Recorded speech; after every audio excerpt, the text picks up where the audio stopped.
അങ്ങനെ നമ്മുടെ പവിത്രം 2-ല് വേദയ്ക്ക് ജനിക്കാൻ പോകുന്നത് ഒരു കുഞ്ഞല്ല, പകരം 2 പെൺകുഞ്ഞുങ്ങളാണ്. എന്താ സംഭവം? ഒരു കുഞ്ഞിനെ തന്നെ നോക്കാൻ വേദയെ കൊണ്ട് പറ്റുമോയെന്നറിയില്ല. അപ്പോഴാണ് 2 കുഞ്ഞ്. അതെ, സംഭവം വേറൊന്നുമല്ല. ഇപ്പോൾ നമ്മൾ പവിത്രം 2 കാണുന്ന നിങ്ങൾക്ക് എല്ലാവർക്കും അറിയാം, രാധികയും വേദയും ഇവർ 2 പേര് ഒരു റൂമിൽ പ്രസവിക്കാനായിട്ട് കിടക്കുവാണ്. രാധികയ്ക്ക് കുറച്ച് മെൻ്റലി പ്രശ്നങ്ങളൊക്കെ ഉള്ളതാണ്. അപ്പോൾ ഈ രാധിക പ്രസവത്തോടെ മരിക്കും. രാധികയുടെ കുഞ്ഞിനെ ഈ പറയുന്ന വേദ നോക്കും. കാരണം വേദയും അതേ സെയിം സമയത്തായിരിക്കും പ്രസവിക്കുന്നത്. അങ്ങനെ ഇവരെ 2 കുഞ്ഞുങ്ങളെയും വേദ നോക്കുന്നത് കൊണ്ട് തന്നെ രാധികയുടെ ഭർത്താവ് നമ്മുടെ തരുൺ എന്ത് ചെയ്യും? വേദയെ തരുണിൻ്റെ വീട്ടിലോട്ട് കൊണ്ടുപോകും. അതിനുശേഷം തുടർന്ന് 6 വർഷം കഴിയുമ്പോൾ നമ്മുടെ വിക്രം ജയിലിൽ നിന്ന് ഇറങ്ങുന്നു. വേദയെ കാണുന്നു, കഥാഗതി മുഴുവൻ മാറുന്നു, മക്കളെ കാണുന്നു. അതാണ് ഇനി നടക്കാൻ പോകുന്നത്. എന്താണ് പവിത്രം 2-ലെ ജൂലൈ 17-ാം തീയതിയിലെ എപ്പിസോഡെന്ന് അറിയണ്ടേ? അതിൻ്റെ എക്സ്പ്ലനേഷനുമായിട്ടാണ് ഞാൻ വന്നിരിക്കുന്നത്. So welcome back to Moonlight Media Max. I'm Ansif. Video ആദ്യമായിട്ട് കാണുന്നവർ ചാനൽ സബ്സ്ക്രൈബ് ചെയ്യണം, ലൈക്ക് ചെയ്യണം, ഷെയർ ചെയ്യണം. നിങ്ങളുടെ അഭിപ്രായങ്ങൾ മസ്റ്റായിട്ട് താഴെ കമൻറ്റ് ചെയ്യണം. ഇതുപോലത്തെ സീരിയലിൻ്റെ എക്സ്പ്ലനേഷൻസിനും റിവ്യൂസിനും ഒക്കെ ആയിട്ട് ഇപ്പം തന്നെ നമ്മുടെ FB പേജും ഇൻസ്റ്റാ പേജും മറക്കാതെ ഫോളോയും ചെയ്യണം. വീഡിയോ ഹൈപ്പ് ചെയ്യാൻ മറന്നു പോകരുത്. ആദ്യം തന്നെ പറയാം, ഇന്നത്തെ എപ്പിസോഡ് സത്യം പറഞ്ഞാൽ കുറേ ലാഗ് സാധനം ഉണ്ടായിരുന്നു. കാരണം തുടക്കം തന്നെ എപ്പിസോഡിൽ കാണിക്കുന്നത് രാത്രിയിൽ നമ്മുടെ വിക്രം ജയിലിൽ നിന്ന് അമ്മ വന്ന കാര്യങ്ങളൊക്കെ ആലോചിച്ചുകൊണ്ടിരിക്കുകയാണ്. അപ്പോഴത്തേക്കും നമ്മുടെ ജയിലിലൊരു ഒരു വയസ്സായ ഒരാളുണ്ടല്ലോ, പുള്ളിക്കാരൻ എഴുന്നേക്കുന്നു. പുള്ളിക്കാരൻ നീ എന്താ ആലോചിച്ചുകൊണ്ട് നിൽക്കുന്നേ? നിൻ്റെ ഭാര്യയുടെയും വീട്ടുകാരുടെയൊക്കെ കാര്യമാണോ എന്നൊക്കെ ചോദിച്ചിട്ട്, ഞാൻ ആദ്യമായിട്ട് ജയിലിൽ വന്നത് എൻ്റെ അമ്മയുടെ കെട്ടുതാലി മോഷ്ടിച്ചതിൻ്റെ പേരിലാണ് എന്ന് പറഞ്ഞുകൊണ്ട് കഥ പറയണം. അയാളുടെ കഥ പറയുകയാണ്. ആ കഥ പറയുന്നത് മാത്രം തന്നെ ഒരു 8 മിനിറ്റ് ഉണ്ട് ഇന്നത്തെ എപ്പിസോഡ്, സത്യം. അപ്പം ഞാൻ നിങ്ങൾക്കത് പറഞ്ഞു തരാം. ആ കഥ കേൾക്കാൻ താല്പര്യമില്ലാത്തവരെ നിങ്ങൾ സ്കിപ്പ് ചെയ്തിട്ട് ബാക്കി നമ്മുടെ മെയിൻ പവിത്രത്തിൻ്റെ കഥയിലോട്ട് പോവാം. അപ്പോൾ എൻ്റെ അമ്മയുടെ താലിമാല കുടിച്ചുകൊണ്ട് വന്ന അച്ഛൻ പിടിച്ച് പറിച്ചുകൊണ്ട് പോയി പണയം വെക്കാൻ വെച്ചു. അപ്പോൾ അവിടെ നിന്ന് ഞാൻ എന്ത് ചെയ്തു? ആ മാല കട്ടെടുത്തു. പക്ഷേ പോലീസ് എന്നെ പിടിച്ചു, ഞാൻ ജയിലിലായി. അതിനുശേഷം അമ്മ പറഞ്ഞു എൻ്റെ താലി മോഷണം പോയില്ല എന്ന്. അപ്പം ഞാൻ കള്ളനായി. അച്ഛൻ പറഞ്ഞതുകൊണ്ടാണ് അമ്മ അങ്ങനെ പറഞ്ഞത്. പിന്നീട് ഞാൻ അവിടെ നിന്ന് മോഷ്ടിക്കാൻ തുടങ്ങി. എൻ്റെ പെങ്ങളുടെ കല്യാണം, അച്ഛൻ്റെ ചികിത്സ, അമ്മയുടെ ചികിത്സ എല്ലാത്തിനും ഞാൻ മോഷ്ടിച്ചു. പക്ഷേ നീ ഭാഗ്യവാനാണ്, കാരണം നിന്നെ കാത്ത് പുറത്ത് ഒരുപാട് പേരുണ്ട്, നീയും കുറേ പേരെ കാത്തിരിക്കുന്നുണ്ട്. പക്ഷേ എനിക്ക് അങ്ങനെ ആരുമില്ല എന്ന് പറയുകയാണ്. അപ്പോഴത്തേക്കും നമ്മുടെ വിക്രം പറയാണ്, രാഘവേട്ടനും ആളുണ്ടല്ലോ, ഒരു മുത്തശ്ശിയില്ലേ, അമ്മൂമ്മയില്ലേ? അപ്പോൾ അത് എൻ്റെ മുത്തശ്ശിയല്ല, ഞാനൊരു വീട്ടിൽ കക്കാൻ പോയ സമയത്ത് അവിടെ ഉണ്ടായിരുന്ന മുത്തശ്ശിയാണ്. അപ്പോൾ അവരുടെ മക്കളെല്ലാം അവരവിടെ വിട്ടിട്ട് പുറം രാജ്യങ്ങളിൽ പോയതുകൊണ്ട് എന്നെ അവിടെ നിന്ന് മോചിപ്പിക്കുമോ എന്ന് ചോദിച്ചപ്പോൾ ഞാൻ അവരെയും കൂടി കൊണ്ടുവന്നതാണ്. അപ്പോൾ പിന്നീട് അവരുടെ മക്കൾ അത് അറിഞ്ഞുകൊണ്ട് വന്നിരുന്നു. എന്താണ് അവർക്ക് ഈ പറയുന്ന മുത്തശ്ശിയൊന്നും ആവശ്യമല്ല, അവരുടെ കഴുത്തിലെ മാലയാണ് ആവശ്യം. ആ മാല അവർ ഊരി എറിഞ്ഞു കൊടുത്തു. പിന്നീട് വർഷങ്ങൾക്ക് ശേഷം മുത്തശ്ശിയുടെ കൊച്ചുമോൻ അവിടെ വന്ന് സ്വത്തിന് വേണ്ടിയിട്ട് ഒപ്പിടണമെന്ന് പറഞ്ഞ് അവിടെ പ്രശ്നം ഉണ്ടാക്കി കഴുത്തിന് പിടിച്ചപ്പോൾ ഞാൻ അവനെ അടിക്കാൻ പിടിച്ച് ദൂരെ പിടിച്ച് തള്ളിയപ്പോൾ തല ഇടിച്ച് അവൻ മരിച്ചു. അങ്ങനെയാണ് ഞാൻ ഈ ജയിലിൽ വന്നതെന്ന് പറയുകയാണ്. സത്യം പറഞ്ഞാൽ എൻ്റെ പൊന്നെ 6 ബോറ്, പരമ ബോറാണ് ഈ എപ്പിസോഡ് ഉള്ളത്. പറയല് ഇത്രയും നേരം. അപ്പം നിനക്ക് അങ്ങനെയൊന്നും ഇല്ലല്ലോ, നീ സമാധാനമായിട്ടിരിക്കുക. ഇനി എനിക്ക് എൻ്റെ ശിക്ഷയെല്ലാം കഴിഞ്ഞ് പോയി മുത്തശ്ശിയുടെ കൂടെ സമാധാനമായിട്ട് ജീവിക്കണമെന്ന് പറയുകയാണ്.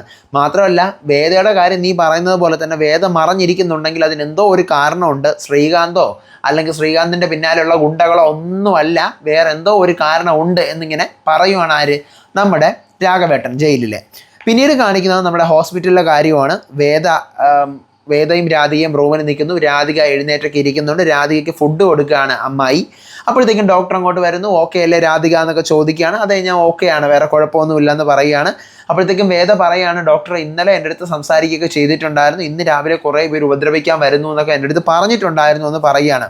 അപ്പോഴത്തേക്കും നമ്മുടെ രാധിക ചോദിക്കുകയാണ്, ഡോക്ടർ എൻ്റെ കുഞ്ഞിന് എന്തെങ്കിലും പറ്റുമോ? അപ്പോൾ ഇല്ല അങ്ങനെയൊന്നും പറ്റത്തില്ല, പ്രശ്നമൊന്നുമില്ല, പേടിക്കണ്ട എന്ന് ആര് പറയാണ്? ഡോക്ടർ പറയാണ്.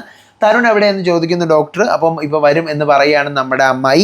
അതിനുശേഷം കുഴപ്പമൊന്നുമില്ല കേട്ടോ, റെസ്റ്റ് എടുക്കുക, സെയിം ഇഞ്ചക്ഷൻ തന്നെ കൊടുത്താൽ മതി എന്ന് പറഞ്ഞിട്ട് നമ്മുടെ ഡോക്ടർ അവിടെ നിന്ന് പോകുന്നു. പിന്നീട് എന്ത് ചെയ്യുന്നു? നമ്മുടെ നേഴ്സ് അരുണ പറയുകയാണ് നമ്മുടെ വേദ, ഇവിടുത്തെ റെക്കോർഡ്സിൽ നിൻ്റെ പേരൊക്കെ മാറ്റണമെന്ന് പറഞ്ഞല്ലോ, നമ്മൾ തീരുമാനിച്ചിരുന്നല്ലോ, അത്ര എളുപ്പമായിരുന്നില്ല. നിൻ്റെ കൂട്ടുകാരി ശ്രേയയുടെ പേരാണ് ഇപ്പം നിനക്ക് കൊടുത്തിരിക്കുന്നത്. അപ്പോൾ അത് പ്രശ്നമാവില്ലേ? പ്രശ്നം ആവത്തൊന്നുമില്ല. ഡോക്ടറിൻ്റെ അടുത്ത് പക്ഷേ കഥകളെല്ലാം പറയേണ്ടതായിട്ട് വന്നു. അയ്യോ പ്രശ്നമാവോ? ഇല്ല, പ്രശ്നമൊന്നും ആവത്തില്ല, ഡോക്ടർ അതെല്ലാം രഹസ്യമായിട്ട് വെക്കും എന്നിങ്ങനെ പറയാണ്. പിന്നീട് കാണിക്കുന്നത് നമ്മുടെ ജയിലിലെ കാഴ്ചയാണ്. വിക്രം ജയിലിൽ ഇങ്ങനെ ഒരിടത്ത് പുറത്ത് എല്ലാവരും പണിയൊക്കെ ചെയ്തുകൊണ്ടിരിക്കുന്നു. വിക്രം ഒരു മരത്തിൻ്റെ ചുവട്ടിൽ ഒറ്റയ്ക്കിരിക്കുകയാണ്. നമ്മുടെ ശോഭി തിലകൻ, അതായത് ആൻഡ്രോസ് പോലീസ് അങ്ങോട്ട് വരുന്നു. എന്നിട്ട് ചോദിക്കുന്നത്, വിക്രം എന്താ ഇവിടെ ഇരിക്കുന്നത്? ഒന്നുമില്ല, ഇവിടെ ഇങ്ങനെ പറമ്പിൽ ഓരോ പണിയൊക്കെ ഇല്ലേ, അപ്പോൾ ലഞ്ച് ബ്രേക്ക് ആയിട്ട് ഇങ്ങനെ ഇരിക്കുകയാണ് എന്ന് പറയുകയാണ്. നീ ഇങ്ങനെ വിഷമിച്ചൊന്നും ഇരിക്കരുത്, ഇവിടെ ഞാൻ 2 രീതിയിലുള്ള ആൾക്കാരെ കാണുന്നുണ്ട്, ക്രിമിനൽ ആൾക്കാരും അതുപോലെ തന്നെ ക്രിമിനലിൽ നിന്ന് മനുഷ്യരെ ഇവിടെ നിന്ന് എനിക്ക് കണ്ടെത്താൻ പറ്റുന്നുണ്ട്. നിന്നിലൂടെ ഞാൻ അതാണ് കാണുന്നത്. നീ നിരപരാധിയാണെന്നൊക്കെ എനിക്കറിയാം. നിനക്ക് ഈ ഡ്രസ്സ് തന്നപ്പോൾ തന്നെ എനിക്ക് മനസ്സിലായതാണ് നീ നിരപരാധിയാണെന്നുള്ള കാര്യം. പലരുടെ ഉള്ളിലിരിപ്പ് എനിക്കറിയാം. ശിക്ഷ എന്ന് പറയുന്നത് നീ അതിനെ അങ്ങനെ കാണല്ലേ. എന്താ പറയുക, ഇതിൻ്റെ ഒരു ട്രെയിനിങ് സമയമായിട്ട് നീ കാണും. നിരപരാധികൾക്ക് അത്ര എളുപ്പമല്ല ഇതിൽ നിന്ന് പാസ് ചെയ്ത് പോകാൻ എന്ന് പറയാണ്.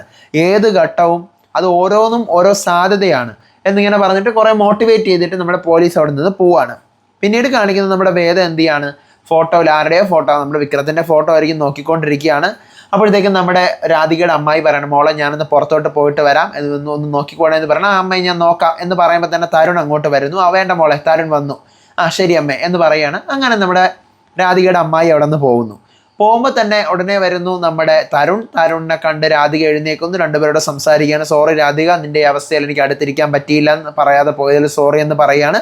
അപ്പോഴത്തേക്കും നമ്മുടെ രാധിക പറയണം, എനിക്ക് എന്താ പറ്റിയത്, നിനക്ക് ഒന്നുമില്ല എന്ന് പറയണം. അപ്പോൾ എനിക്ക് എന്തെങ്കിലും പറ്റുമോ, എൻ്റെ കുഞ്ഞിന് എന്തെങ്കിലും പറ്റുമോ? ഒന്നുമില്ല, നീ സമാധാനമായിട്ടിരിക്കും മോളെ എന്ന് പറയാണ് തരുൺ. അപ്പോൾ ഡെലിവറി കഴിഞ്ഞ് നമുക്ക് ഇവിടെ നിന്ന് പോവാം, സമാധാനം സ്വസ്ഥതയും കിട്ടുന്ന എങ്ങോട്ടെങ്കിലും നീ പറയുന്ന പോലെ പോവാമെന്ന് തരുൺ പറയാണ്. അപ്പോൾ ഡെലിവറി കഴിഞ്ഞിട്ട് എൻ്റെ കുഞ്ഞ് മാത്രമാണ് ജീവനോടെ ഉണ്ടെങ്കിലോ, ഞാൻ മരിച്ചു പോയാലോ എന്ന് ചോദിക്കുകയാണ് രാധിക. അയ്യോ അങ്ങനെയൊന്നും നീ പറയില്ലേ എന്ന് പറയാണ്. അപ്പോൾ അങ്ങനെയാണെങ്കിൽ എൻ്റെ കുഞ്ഞിനെ നിങ്ങൾ എന്നെക്കാളും നന്നായിട്ട് സ്നേഹിക്കണം.